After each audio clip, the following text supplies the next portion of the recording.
Good evening, folks. Dr. Freedom here with you. Time for some Doctor News from in and around the universe that may or may not affect you in some strange way that you can never comprehend until it's way too late. All right. All right. Yeah, interesting news came out over the weekend. Plus, I'm working on Death Moon 6, which, by the way, is coming a lot faster because I knew what was going to happen in this particular segment right down to the thing. So it's going to be pretty big line-wise. But, you know, a lot of action as usual. I'm hoping you folks are tuning in because we mainly just do it for the fun of it. You know, I already know it's not going to be a multi-million-dollar national blockbuster. I never even thought it was going to be. Just my way of having a little fun, telling a little story, and, you know, maybe having some folks pop in and kill a little time since, you know, after Dr. Mysterio, you're looking at another 4 months of no Doctor Who. Oh, unfortunately. And then to add off to it, we found out, of course, from the screening, you know, of Dr. Mysterio, that, of course, we are now stuck with, I'm going to try to, I can't, Nar. No. I've been trying to say his name normally, and I can't do it anymore. I've really tried, but we're going to have Narnal in every episode, and I tried, okay? I can't do it. I'm sorry. I cannot say that name seriously. It sounds silly. And this is the guy who's going to be our alien companion that we wanted. No, it wasn't. He's just another human-looking jackass in a oversized coat. But, you know, we'll give... Nah. Not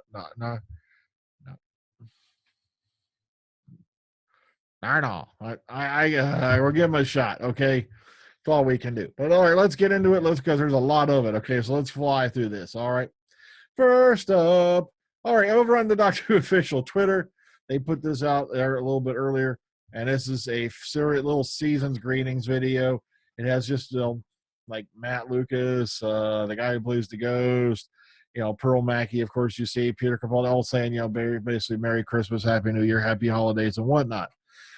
It's, you know, look at it right here. You see, it's just a minute long, and it's a fun little watch if you want to watch it. All right, but we ain't got time for that. So I'll try to leave a little short link so you can get to it, you know, over on Twitter. Moving on, and this is where we found out the disappointing news that no.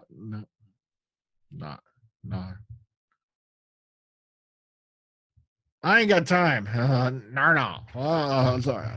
It's like a reflexive action now. I can't stop it. All right. So here's the new details they found out at the Christmas special launch. And there are some quote-unquote slight spoilers in this, so you may want to be careful if you're reading through it, all right? And, of course, they included some nifty little, you know, pictures from the Canary Islands. I've shown you a few of those, and also if you want to go look at them, I have them in a folder on the Dr. Freedom Facebook page, which you can reach by clicking the link in the description box. All right, moving on. Also, you may want to look for the Dr. Freedom and Eric Facebook page, which Matt Rose set up. All right, Peter Capaldi compares Dr. Christmas episode to Christopher Reeve's Superman. And yes, there are a lot of parallels if you've seen some of the scenes and whatnot, because they're kind of aiming at bringing a superhero-style movie to Doctor Who. And so far, it's looking like they did it, even though we have not. Oh, hang on. No.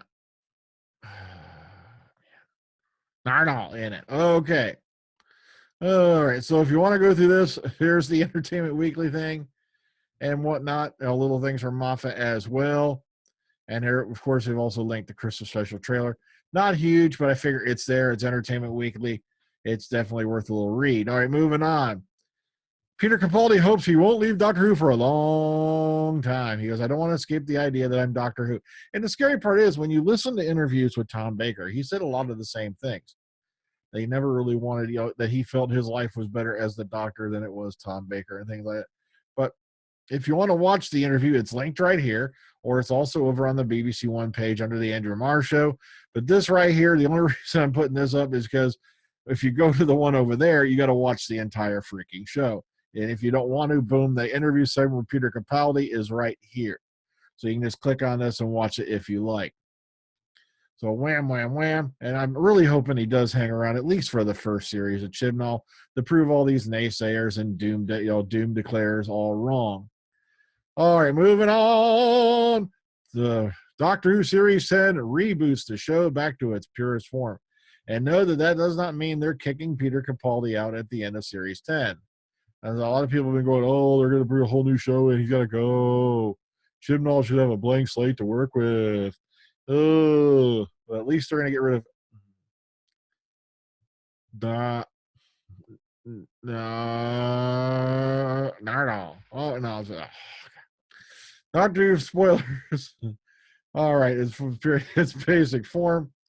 Okay, Moffat told the press, including Digital Spy, in the next run episode that sort of reboots the series because we're going with a new companion for the new series. It sort of reboots Doctor Who back to its simplest, purest form, where it's mad adventures with your nutty uncle from space. Peter, of course, Pearl Mackie is Peter Capaldi's new co-star, playing Bill Potts. Moffat described as very, very earthy, grounded. She brings out a very, very different side to Peter. I always felt with the Doctor and Clara, they were in a way quite rarefied. Jenna's anything but posh, but there's always been something quite regal about her. Look at where she's playing, who she's playing now. And of course, she's already been identified in another article as, her name is Bill Potts. So nice little read here over on Digital Spy. I actually had a couple from Digital Spy this week. Kind of weird. I hadn't heard from him in a while. All right. Steve Moffat discusses the Series 10 writers. This is by the former Doctor Who guy, Cameron McEwen. So if you want to go check this out, and it's nice, pretty well done. He goes into each of the different writers that he does reveal and gives a little note on them. It's not a bad little article to read. Oh yeah, for you folks who are just tuning in, remember, and for you folks who have always been tuning in, links below in the description box will take you to each of these articles I am showing you. All right, Moffat did consider bringing true historical stories back to Doctor Who.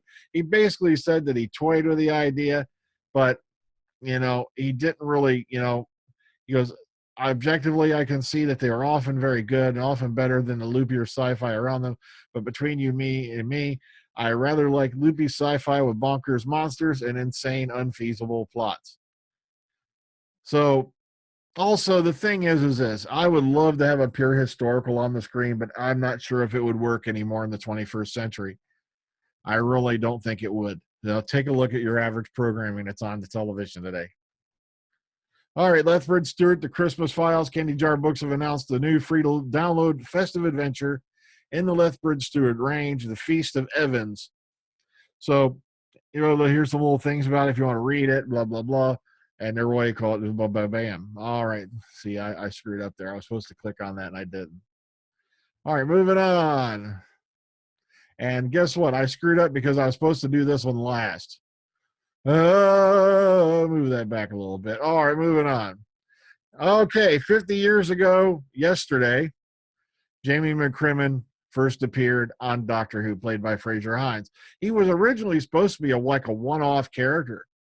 If I remember right, this was also, they went into this in Patrick Troughton's biography, that he was originally supposed to be one appearance, that was it. But he was so popular and, the character just came over so well, they decided to sign him on and keep him on. So that's why they had to literally write lines into the following shows, for him to have something to do. So if you get a chance, look into that. It's a very, very good story of how this all came into place. And he is still one of the most popular companions of the early age of Doctor Who, or you could call it the black and white age, because that's back before they did any color at all. All right, new comics out this week: Ninth Doctor number 8 and Torchwood number 4. And once again, if you click on these right here, bam, bam, bam, see, it'll bring it up. And if you want, you can even read the first couple pages of each of these comics, so you can see if you can get into it before you go out and waste your money on it. Or if you're a comic book collector, you want to take a look. All right, and let's get to this. And this was supposed to be last, so guess what? Get the hell out of there. All right, Chris is with the Doctor, predict the ratings, and this is a cute little thing where they've been, there's a competition tied in, and also they have the odds right now, I guess, of Doctor Who, being like the number one thing. I think it was like 22 to 1. Matter of fact, yeah. The odds of Doctor Who making the top spot sits at 22 to 1. So, and then of course here's all the various odds listed for the various shows that are going to be on that evening. And there's also a predict the ratings competition. in case you want to get into that. You'll notice how I screwed up, but I kept going because I don't do edits. To me, edits are the most freaking annoying damn thing that's on YouTube today. Where one say, oh, now I'm talking like this, but no, I'm not over here. No, because I don't want people to think I'm a total effing idiot when I probably am and have read 5 minutes of material. Forgive me if I sound a little bitter today. It's just I was reading an article in Doctor Magazine. I can't believe the groups they're promoting now. It's just, between the drunken weirdos and people who shout, epithets at the screen every other word, and yet they're the ones who are getting recognized on a children's show. I don't get it. But that's also the jealous bastard of me screaming out wishing I had their views and their subscribers too. So don't take that seriously. It's just a middle-aged old fart going on a rant. All right. Doctor spinoff class comes to BBC One in January. So you look at the time they're going to air it. It's going to start off January 9th at 10:45 p.m. BBC have put this in the death slot. This is a show for young adults that's going to air at 10:45 p.m. You might as well have just stuck the gun to poor Patrick Ness's head and pulled the frickin' trigger. Or stuck his head inside one of them cannons and fired his poor, decapitated noggin off of the frickin' Tower of London. Because, come on, 10:45 p.m., that means they don't even take that show seriously at all. We're going to air it on BBC One, but we're just going to air it late at frickin' night during the week. January 9th, come on. But still, come on, that's really late night programming, 10:45 p.m. Oy vey. Okay, so folks, keep in mind Death Moon is coming. Matter of fact, that's on Monday. Just double checking my calendar just to be sure. You're like, oh my God. You see, I don't edit. I don't like editing videos. I want you to get the raw, undone experience. Matter of fact, a lot of my friends are, you're scripted shows and you read off a prompter. No, the only reading that goes on is if I'm reading an article in front of you on the screen. Every single video I've done, going all the way back to the beginning, is unscripted. Unlike 9/10 of the crap you see on here, like my favorite YouTube videos, I'm just here to pop on a vlog. Yet they've got a 4K camera, lighting, what you call it, and you can see everything right down to the little pores on their nose, and you can see where they've patted on the makeup. And I'm not talking about ladies either. Just drives me nuts. Seems like all the true inspiration and spontaneity is gone. Either that or just go steal a bunch of people's reaction videos and do a compilation and you get 100,000 views. See, I'm a jealous old bastard. But then again, half of you probably didn't make it to this part of the video, did you? I hope you did. Hang on, one more time before we go. Nah.